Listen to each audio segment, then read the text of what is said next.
हम अभिनंदन करै छी जे एहि तरह कार्यक्रम में सब आदमी बैठ के हिस्सा लिया जे बच्चा के जे एखन बिहार में नशा के बहुत ही प्रचलन बढ़ि गेल छै जकरा पर हमरा सबके जागरूकता बहुत ही जरूरी छलै और हम एतऽ उपस्थित हरेक गार्जियन और शिक्षक के एगो बात मात्र अपना माध्यम से कहऽ चाहै छी जे एखन जे हमर बिहार में जे दिशा और दशा छै ओ सब एकेटा चीज से तय भऽ गेल छै कि हम सब बेहतर शिक्षा के आगा बढ़ाबी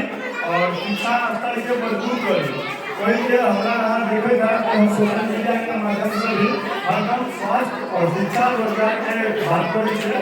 और हमर जे व्यापारिक या जीवन के जे शैली है ओहो इएह सबसे जुड़ल है जे हम बच्चा सबके सेवा के लेल अपन लोहा में एकटा अपन स्टोर डालने छी जे लोग बच्चा सब कोई बहुत बढ़िया से बढ़िया कम दाम में हर एक किताब उपलब्ध है और समाज सेवे के रूप में वो दुकान चले तो जे क्यों भी लोग शिक्षा के हम सब मजबूत करबे शिक्षा प्रणाली मजबूत करबे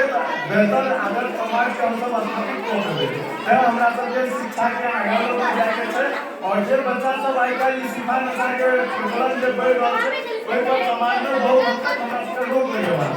तो हम सब सदै भर के अपना बच्चा के एहि तरह बनाबी ना कि एहन बनाबी कि हमर बच्चा पास करके सर्टिफिकेट पर स्कूल चढ़ जाए हम सब अपन बच्चा के नहीं प्रयास कराबी कि कम से कम हमर बच्चा 30% नंबर लागा 40% नंबर लागा लेकिन शिक्षित और व्यावहारिक होना एहि के संग हम अपन बात खत्म करू। बहुत बहुत धन्यवाद विकास जी।